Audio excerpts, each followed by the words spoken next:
దేశంలో ప్రజాస్వామ్య రాజ్యాంగాన్ని కాపాడుకోకపోతే దేశానికి భద్రత ఉండదని, కార్మికులకు హక్కులు కోల్పోతారని, అందుకోసమే కార్మిక హక్కుల భద్రత కోసం ఐక్యంగా ఉద్యమించాలని కార్మిక సంఘాల నాయకులు పిలుపునిచ్చారు.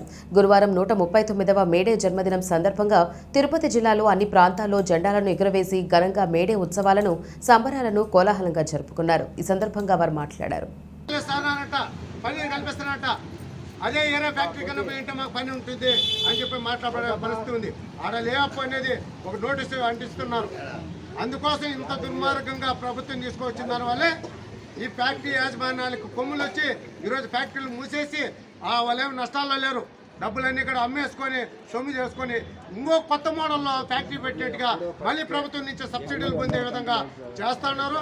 అందుకోసం ఫ్యాక్టరీ యాజమాన్యం ప్రభుత్వాలన్నీ ఒకటయ్యేటప్పుడు కార్మికులందరూ కలిసికట్టుగా మనమందరం ఉండి పోరాడి ఈ ప్రభుత్వాలు కూడా మెడలు వంచాలా. ప్రభుత్వాలు కూడా ఈరోజు కార్మికుల సమస్యలు చేస్తే తప్ప మన ప్రభుత్వాలు నిలబెట్టుకోలేమనేది ఈరోజు ప్రభుత్వాల మీద ఒత్తిడి తీసుకురావాలి, యాజమాన్యం మీద ఒత్తిడి తీసుకురావాలి.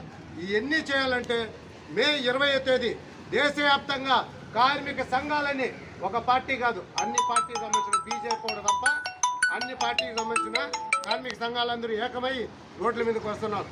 ఆ రోజు మన సత్తా ఏం చూపించాలా?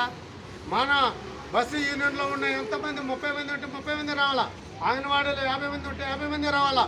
అదేవిధంగా మన మిగతా రామిరెడ్డి, మన నంది పాలమర్చ కానీ, సిడబ్ల్యూ కానీ, మిగతా ఫ్యాక్టరీలు అన్నీ ఉన్నాయి. అన్నిట్లో పనిచేస్తున్న కార్మికులందరూ ఏకమై ఆ రోజు పెద్ద ఎత్తున మన ఆఫీస్ కాడ నుంచి ర్యాలీ చేద్దాం. బస్ స్టాండ్ వరకు చేసేది అర్ధగంట అయినా ఆ రేణుగుంటలో ఇంత పెద్ద ఎత్తున కదిలి చేయడానికి కారణం ఏంటంటే ఈరోజు మోడీ తీసుకువచ్చిన విధానం తప్పు.